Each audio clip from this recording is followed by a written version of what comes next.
was sort of nice to take the basketball court and have the announcers say, the Minneapolis Lakers, the world champion. We became this team. It was somewhat magical. And the more we won, the more magical we became. West throws it up. He makes it. West threw it up and makes it. For 10 years, there wasn't a better team in the history of the NBA for sustaining excellence. Oh, what a play. Slam dunk. I want my team to be remembered as a great team. No matter what you did to them, you couldn't stop them. But in other words, I want people to say that team was unstoppable. Kobe on the move. Lobs for O'Neal for the dunk. Yeah, get a look at the Dynasty. This is the next one right here.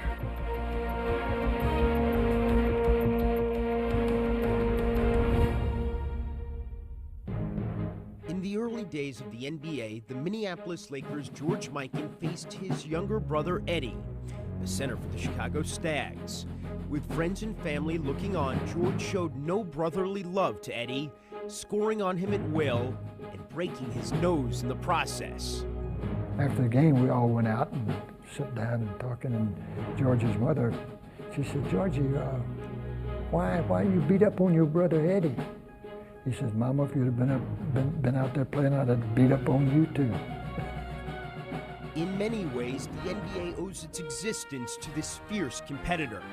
In 1949, the fledgling Basketball Association of America realized it needed stars to survive. So it merged with the rival National Basketball League and landed its biggest star. The first nationally prominent basketball player to star in the NBA was Big George Mikan. And he was a wonderful personality.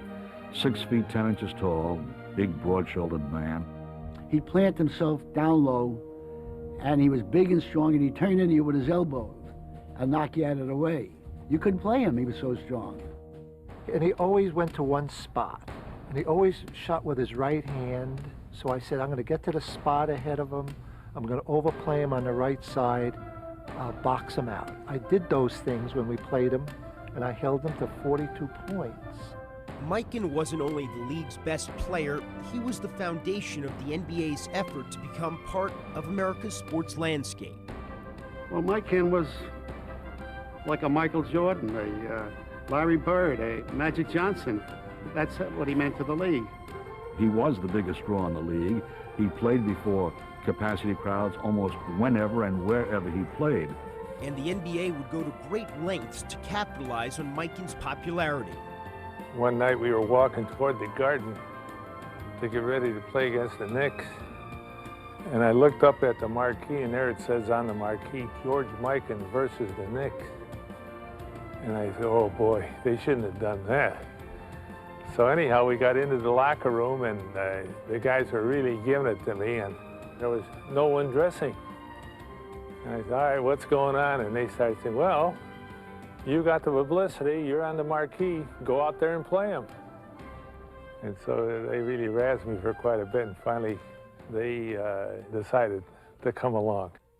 But despite the efforts to promote Mikan as a one-man show, it was clear to those who faced the Lakers that he had an outstanding supporting cast. He had two great players with him.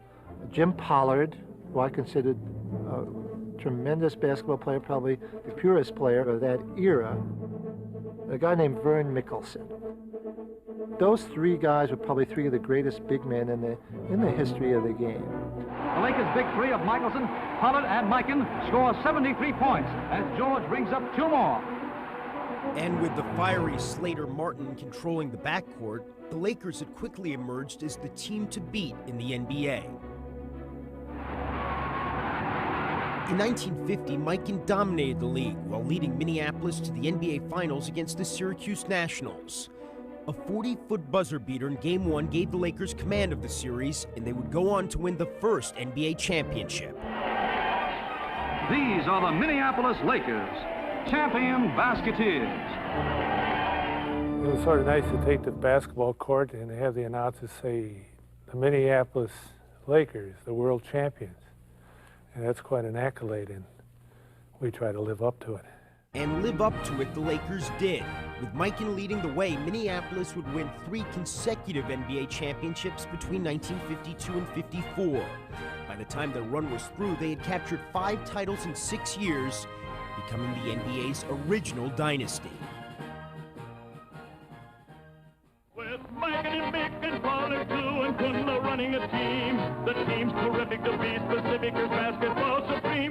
There's something about the Lakers score that makes the fans want more. Eventually, injuries in time would catch up with Minneapolis. Mikan retired in 1954, but the legacy of the Lakers and the NBA's first superstar would endure. He did inject a lot of life into the league. That whole team did. Almost every one of those players are in the Hall of Fame. We had a great team. We played as a team, and we enjoyed every minute of it. Soon after George Mikan's retirement, the Lakers would fall to the bottom of the NBA. But they used the first pick in the 1958 draft to select a player who would not only change the direction of the franchise, but of the game itself, the University of Seattle's Elgin Baylor. Elgin was a new kind of ball player. First of all, he could just jump. Nobody ever seen jumping like that before.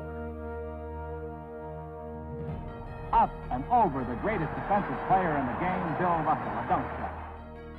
I used to kid everybody I wore out with the side of my Converse basketball shoes by throwing him the ball and running to the other corner, because that was the best play we had, was get it to Elgin and get out of the way. Modern basketball began with Elgin Baylor. Every single hesitation move, every single reverse layup, every single between the legs dribble, every single spinning move that you see in a routine manner in every single NBA game or college game played today owes its existence to the mind of one man, Elgin Baylor. With his groundbreaking skills, Baylor instantly revived the Lakers, leading them to the NBA Finals in just his rookie season. But they would fall in 4 games to the team that would become their nemesis for years to come, the Boston Celtics. Despite the brilliance of Baylor, the Lakers fell on hard times both on the court and at the box office, and they would soon become the first NBA franchise on the West Coast. We've never been to LA before, and here we are. The Lakers were so happy to get out of all that cold weather in Minneapolis and get to LA, where Hollywood and the palm trees and so forth. The Lakers made their Los Angeles debut in 1960. That year, the team would also move west in a different respect, drafting a 6'3" guard with an abundance of talent named Jerry West. Jerry was the type of player that, you know, would embarrass you. He was so quick and fast. I mean, he'd just blow right by you. That's Jerry West. This fella can shoot a little bit. He was the guy I did not want to play because he was so quick. And he could leap and he could get to a spot and all of a sudden he's up. You don't even have time to get up and try to block the shot. That's how good he was. But there was more to West than just his great skill.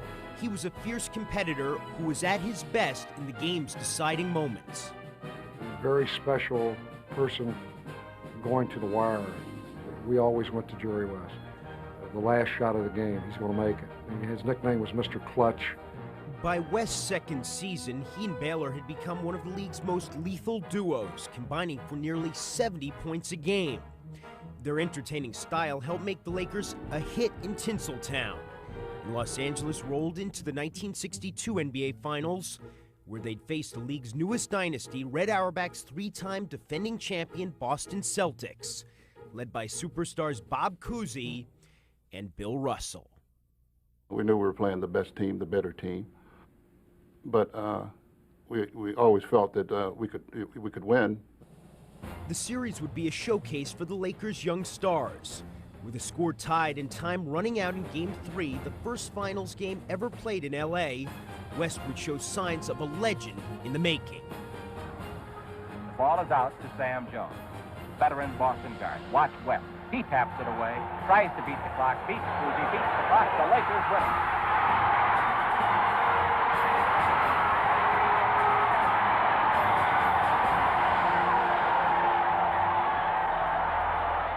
In Game 5, it would be Baylor's turn to astound as he scored a finals record 61 points.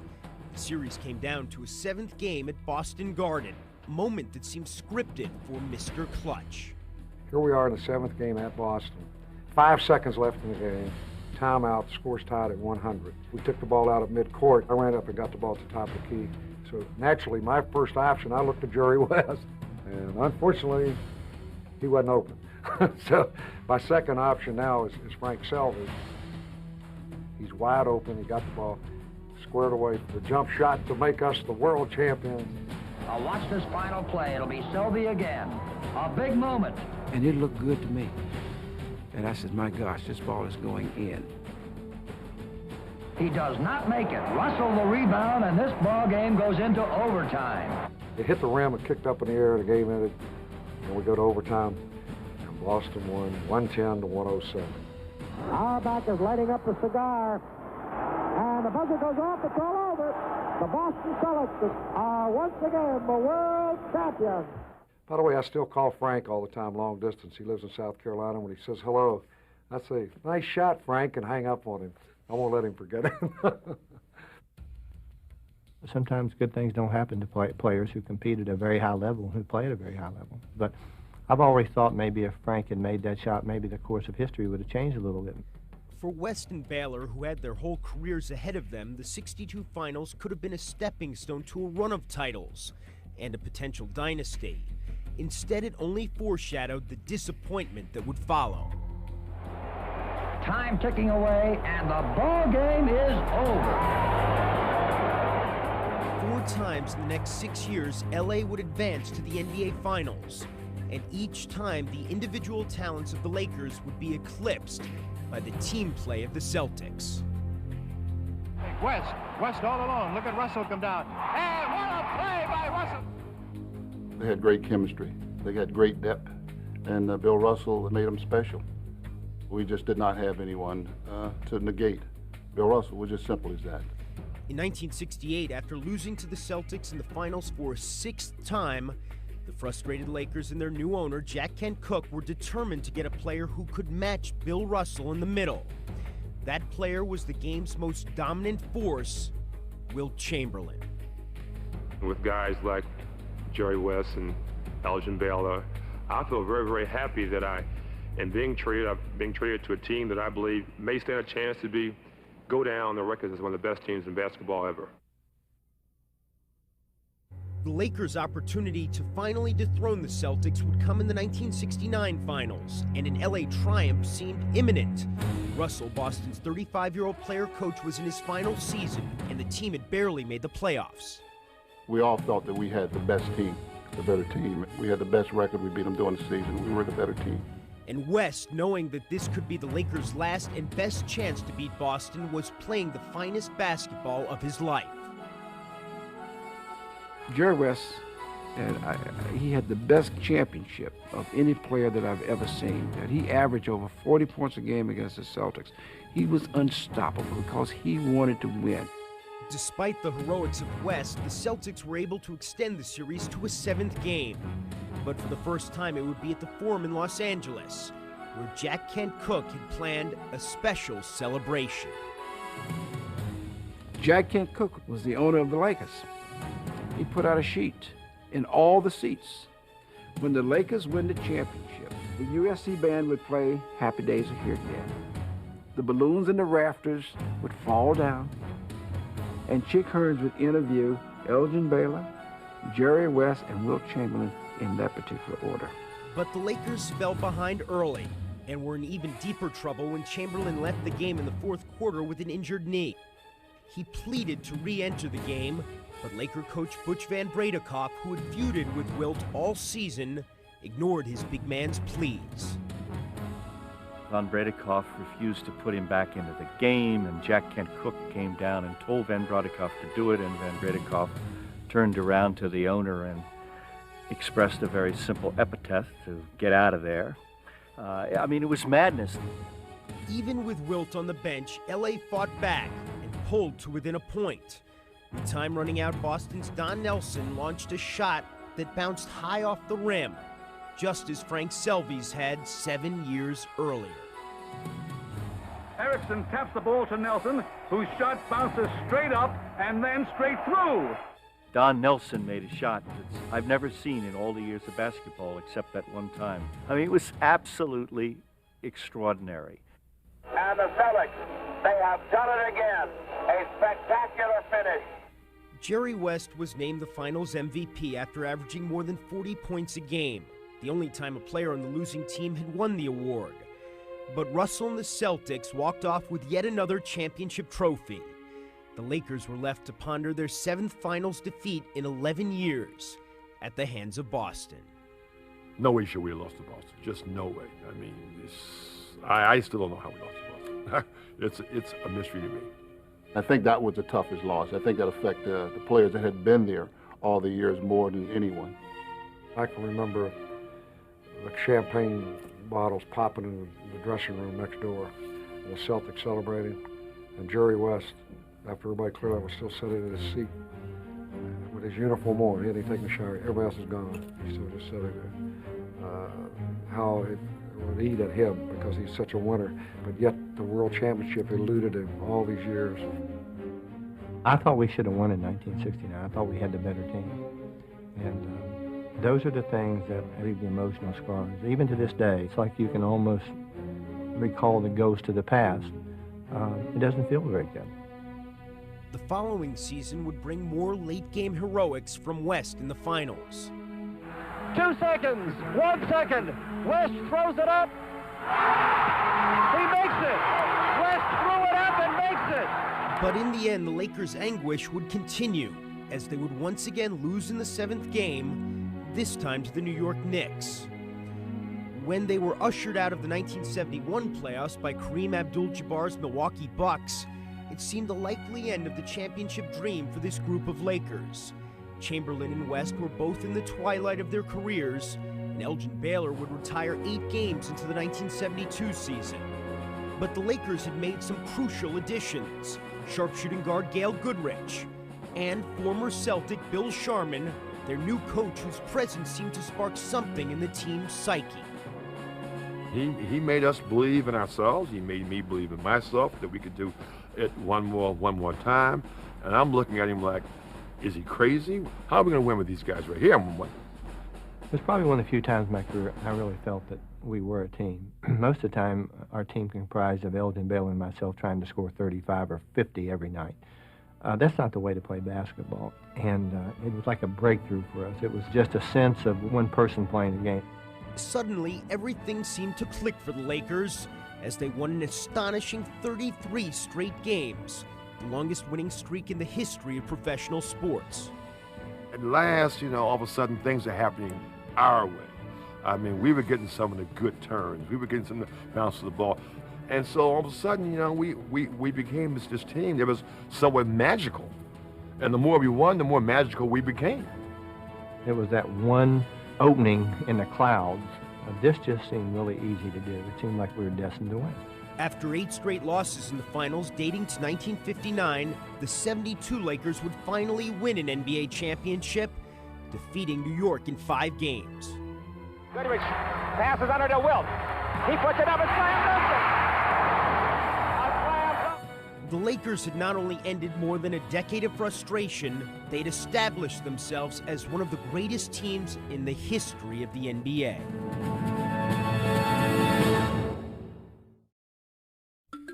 After one of the most remarkable seasons in sports history, LA tried to defend its hard-earned crown.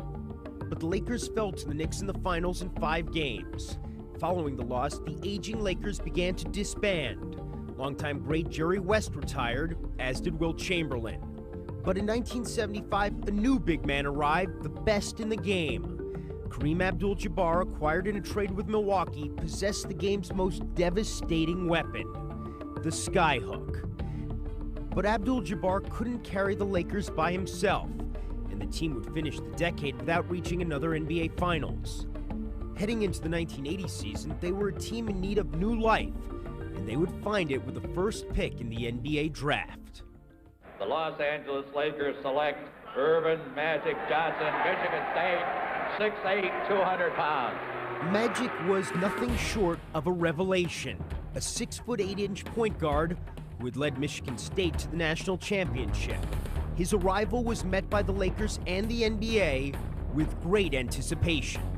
But I want you to know that this man has a smile that lights up a television screen from here to Bangor, Maine. And from his very first game, Magic made it clear that Laker basketball would never be played the same way again. It was a tight game. And finally it came down to the last second. I can still see Kareem cutting across the middle. To Kareem, sky hook up and good. Lakers win. I'm running over there, you know, full speed. I'm jumping up. I'm choking him. Yeah. And Magic Johnson is out there celebrating like they just won the NCAA championship.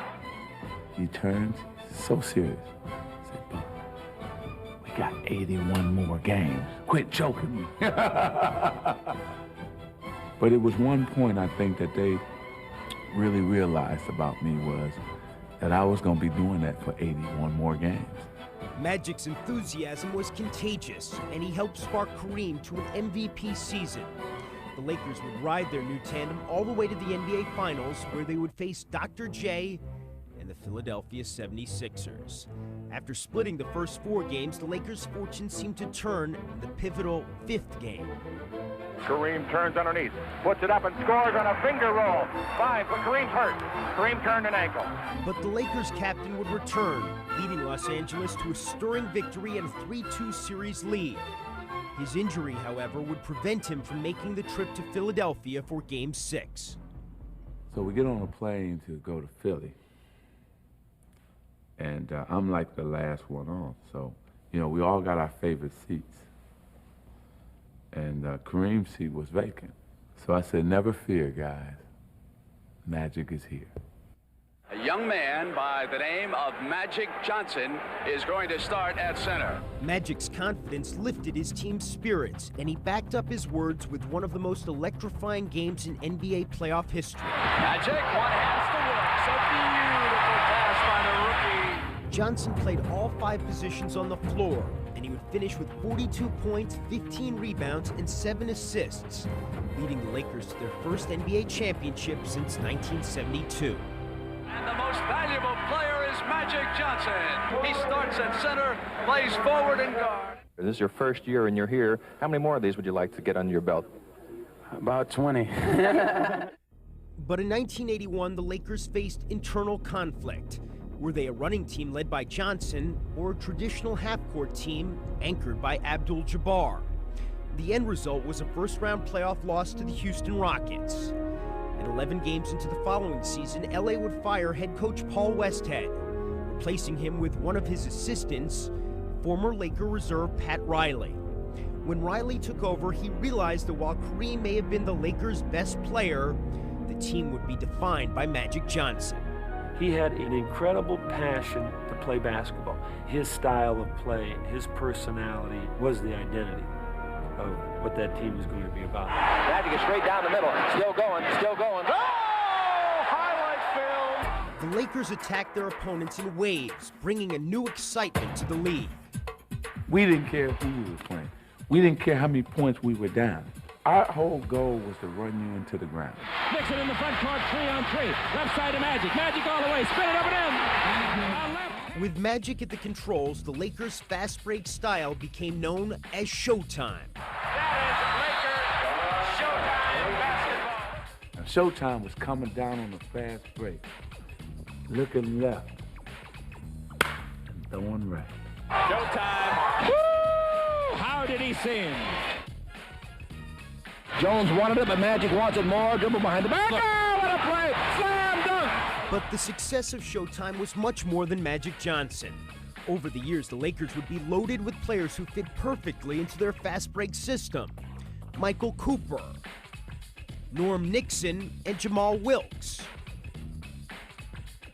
Byron Scott, and the game's ultimate finisher, James Worthy.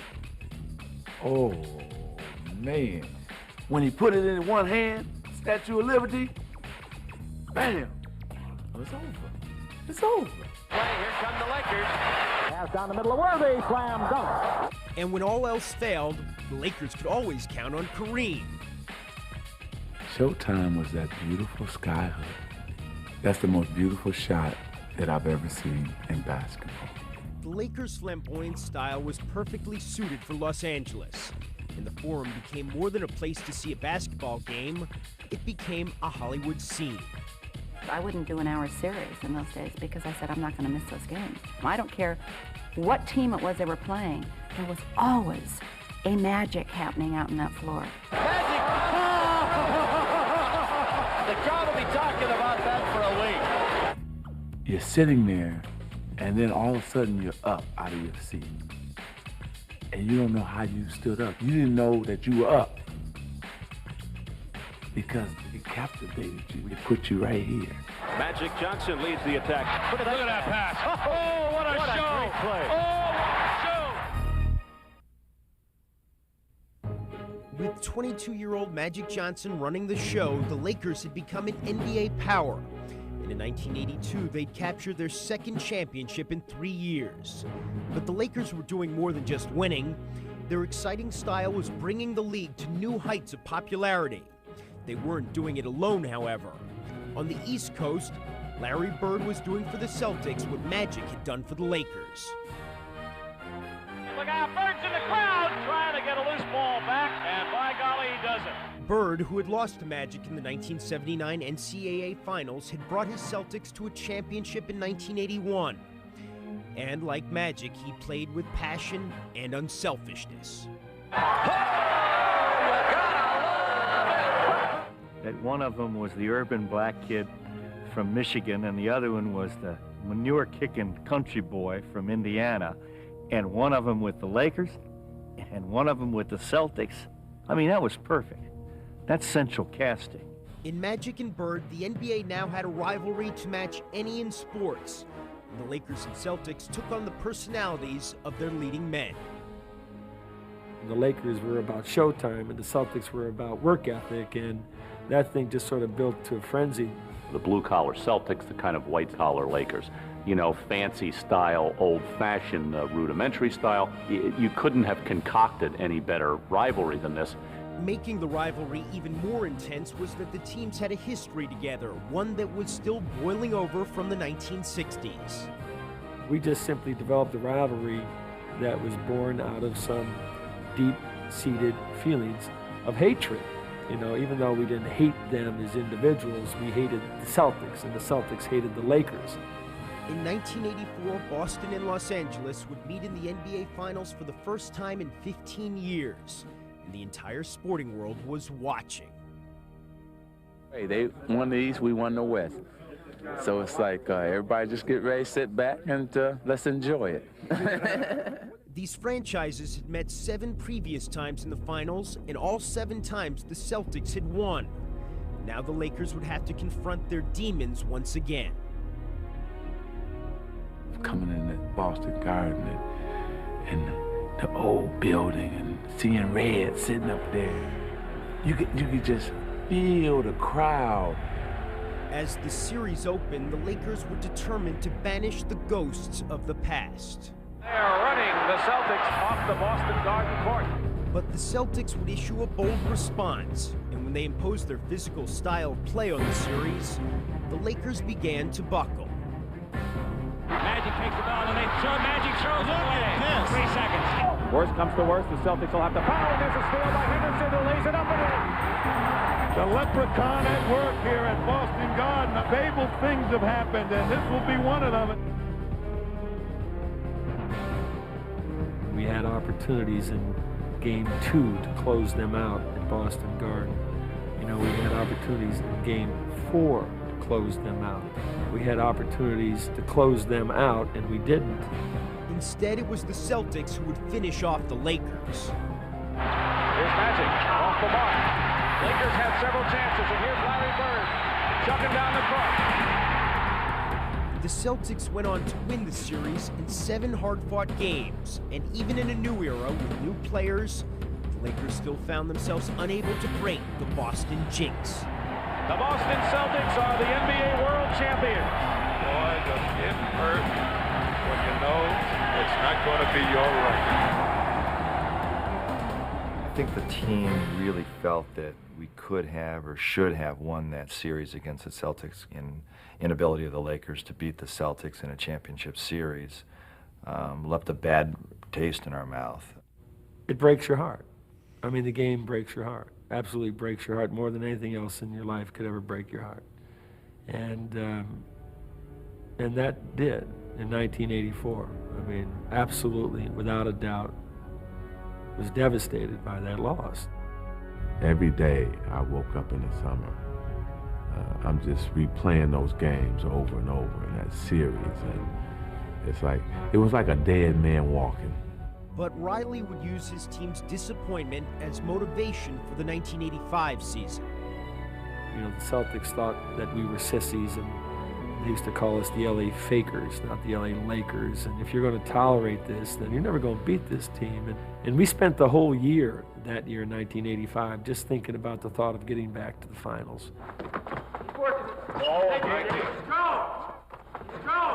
He made us believe that for the next 8 months, you had to dream and think and eat and believe in nothing but basketball. You know, everything outside of basketball didn't matter.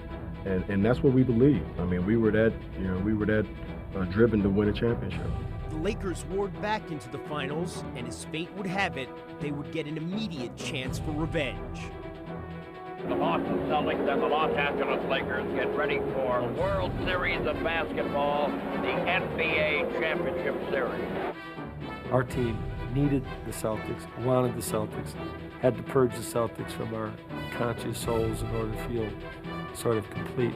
But instead of marching toward redemption, the Lakers were stumbling out of the gate as the series began. Lakers are totally out of their game right now, and they're not used to this.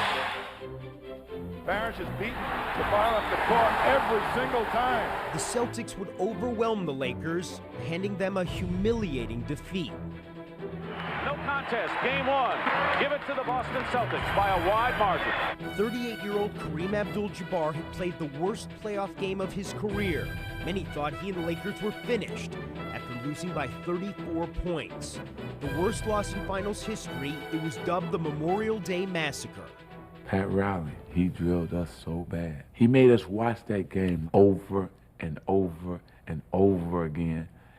But I think that was the best thing that happened for us. The Lakers were determined to put their nightmare behind them, and they would do just that. See the aggressiveness of the Lakers. Bullet pass, Magic to James Worthy. 4 on the shot clock. Kareem goes up and stuffs it through. In Game 2, Kareem and the Lakers would come storming back and prove their critics wrong. I tell you, Kareem has really responded to the challenge of this ball game. Wow. Well, it feels good, to know that you're not dead. They had people throwing dirt on my face. It's good to know that I was a little premature. Kareem's performance would inspire his teammates, and the Lakers would grab a 3-2 series lead. Long sky hook, in and out, and there's Magic Johnson. And as the series headed back to Boston for Game 6, LA would try to become the first team in finals history to eliminate the Celtics on their home floor. As soon as we hit town, it was like the devil hitting town. It's like, uh-oh. I mean, the baggage guy at the airport. Oh, Magic! Larry's gonna kill you tomorrow. But while the Lakers of the past had fallen victim to the Celtic mystique, this team would be different. Magic right side to Worthy, slam dunk. And here come the Lakers. Magic. There was a time in the fourth quarter when Kareem hit a sweeping skyhook, and when that shot went in, and he turned, and he put his fists up in the air like this, and he ran back down the court, I knew, he knew, we knew, they knew this was over. The Lakers are winning it. 3 in 6 years. LA comes to Boston and wins the world title. The Lakers hadn't only won the title, they'd done it exactly where they wanted to, on the parquet floor of Boston Garden. That whole mental and historical thing, the jinx, whatever have you, it all died at that point. I'm watching the game by myself at home and really loving it. And all of a sudden the phone rings. I grab the phone and a voice says, "Are you watching?" And it was Tommy Hawkins, my old teammate with the Lakers. I said, yeah, I'm watching, Hawk. He said, "I've got my uniform on." He had his old Laker uniform on in front of the TV screen, watching this game. Now that is when you really know that, hey, that they had our number and we finally could get this done and get a win. This was incredible.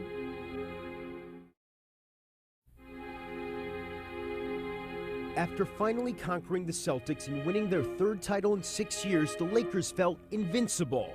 But in the 1986 playoffs, the Rockets would bring them back to earth. Sampson. A miraculous shot has given the Houston Rockets the Western Conference Championship. The 5-game loss to Houston stunned the Lakers, who had fully expected another showdown against the Celtics in the NBA Finals. And coupled with the aging of Kareem Abdul-Jabbar, it could have sent the team into a state of decline. But Pat Riley realized the change could come from within. I'll never forget that day as long as I live. He comes to me and he says, it's going to be your season. I want you to score more because in order for us to win, you have to become more of a dominant player. So he said, do you have anything you want to say? I said, did you ask Kareem? Riley's bold move was just the remedy the Lakers needed. Magic flourished in his new role, and the team thrived with him as its new focal point. Got the Lakers. Magic. Johnson would win the first of his 3 MVP awards, and the Lakers advanced to the 1987 Finals, where they'd renew acquaintances with their old rivals, the reigning champion Boston Celtics. And in Game 4, as the series reached its most crucial moment, Magic would take matters into his own hands. They up one. Coach Riley called to play for Kareem. And I got it, and Kevin McHale basically switched out. I saw that Magic was going to, take the last shot. I could see it in his eyes. I could see him say, like, this is not happening. And so I got to go. To the left goes Magic. He's got it. He didn't shoot it. 5 seconds left. Magic down the middle, just what I thought. A hook shot at 12. Good! Magic's hook would give the Lakers command of the series, and it sealed his place as one of the game's true legends.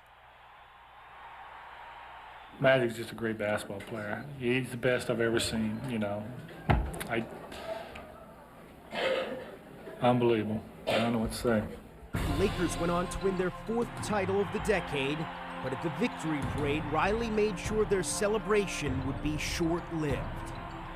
I feel grateful to be part of the team, and I'm guaranteeing everybody here, next year we're going to win it again. And all the players looked at each other like, what is this guy doing? My mouth dropped, my heart stopped pounding, and all of a sudden I started thinking about getting ready to do it again. Back-to-back hadn't been accomplished in over 19 years. And that was our challenge. He said, you're just going to be another team that won championships. Now you can be a team of history.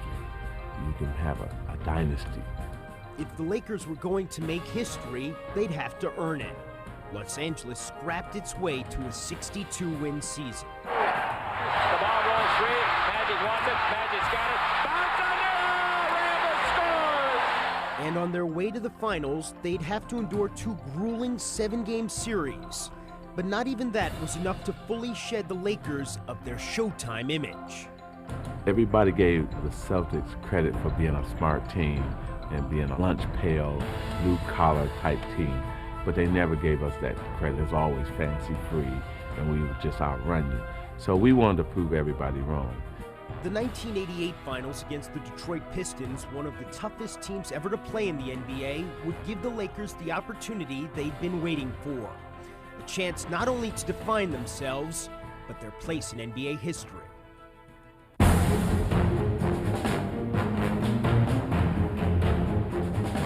The younger, more physical Pistons would push the Lakers to yet another 7th game.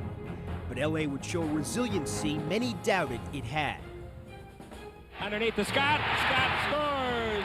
People really thought that you can just roll the ball out and we could just play. We were much better than that. If you wanted to fight us in a game, we would do that. If you wanted to just try to beat us up as far as just physically beat us up, we would play that way. If you wanted to just play the game of basketball, we would play that way. Russell was knocked away to Magic. No look to Worthy underneath score! The Lakers have won it again! They'll never forget this moment. Took 19 years to win them back-to-back.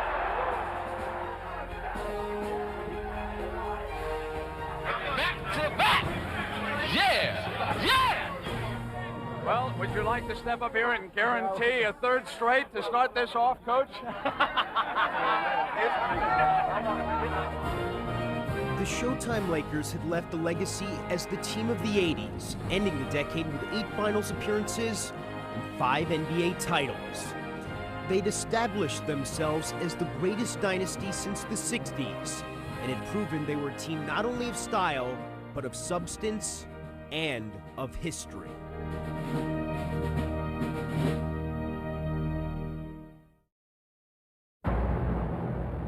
After a decade of glory, the Los Angeles Lakers entered the 90s as a team in flux.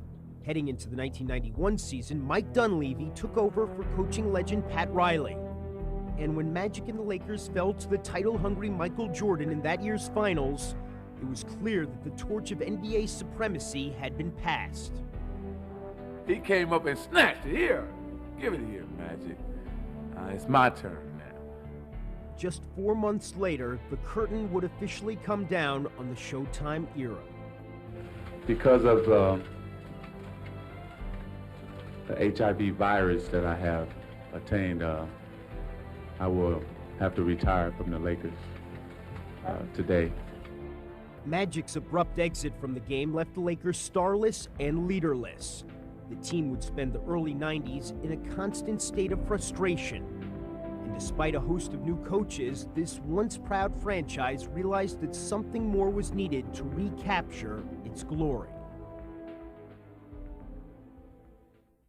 The Los Angeles Lakers have acquired a 24-year-old superstar who we feel is going to bring us to that incredible level that this franchise has enjoyed in Los Angeles.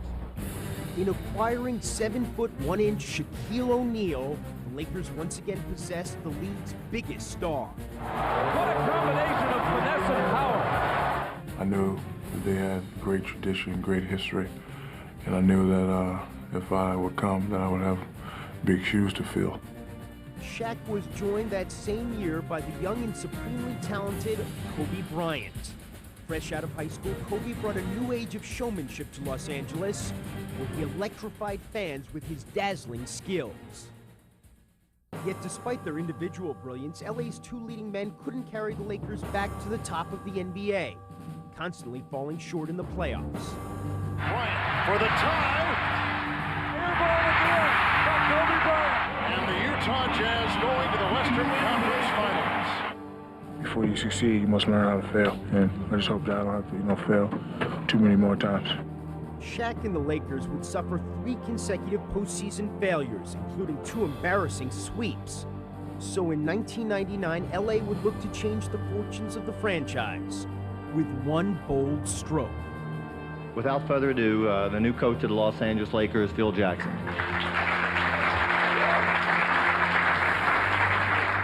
After 6 titles as coach of the Bulls, Phil Jackson knew that his first step with the Lakers would be getting his 2 best players to see eye to eye. There were some personal goals that were standing in front of the group goals, and that all had to be kind of figured out. The first time in my career, a coach came in and said, look, this is what you're going to do, this is what you're going to master. If you're not going to do that, then you're not going to be here. Under Jackson's guidance, Shaq and Kobe began to blend their talents. Like Weston Chamberlain and Magic and Kareem before them, they emerged as a dynamic 1-2 punch, and the Lakers rampaged through the 2000 season. Those 2 have complimented each other as well as any 2 Laker players in history. But their true test as leaders would come in the 2000 Western Conference Finals against Portland. The Lakers had let a 3-1 series lead slip away. And in Game 7, it seemed they would add another chapter to their saga of playoff misery, as the Trailblazers took a commanding lead into the 4th quarter. This is a 15-point game. The Lakers are at their mercy right now. They totally collapsed. Success, it was a long journey. And it's definitely, in this case, been long because of the failures we've had. It comes a point where you grow through those failures and you find a way to fight through, the next adversity that you face. The Lakers would do just that, as their 2 superstars carried the team to a stunning 4th quarter comeback, and ultimately one of the most dramatic victories in franchise history. Kobe on the move, lobs for O'Neal, for the dunk!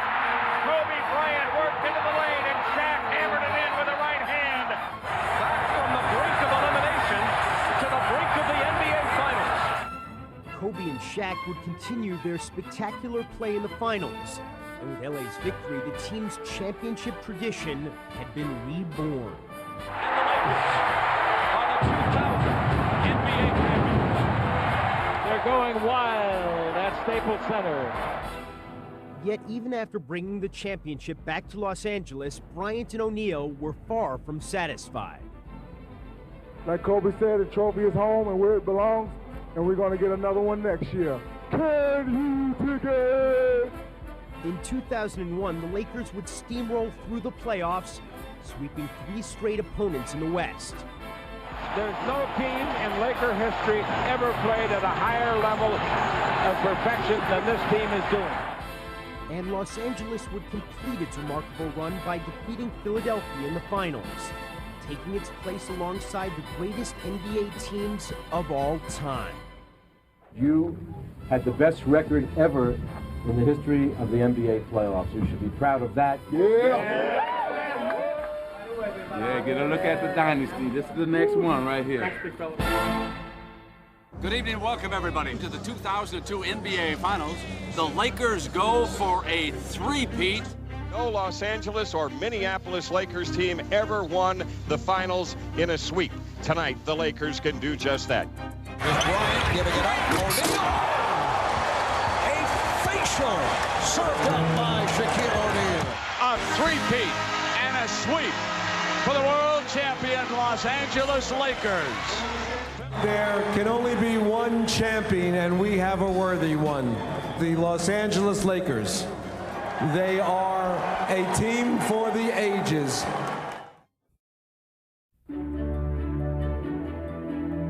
The history of the Lakers is filled with legendary teams and players. And as today's Lakers carry the tradition into the future, they can look to their predecessors for inspiration. The city of Los Angeles is used to winning basketball, and the pride that comes along with that is instilled in us. To have my name mentioned in the same breath as Jerry West, Magic, Chamberlain, Kareem, it'll be an honor. I want you to hang my jersey up there when it's all said and done.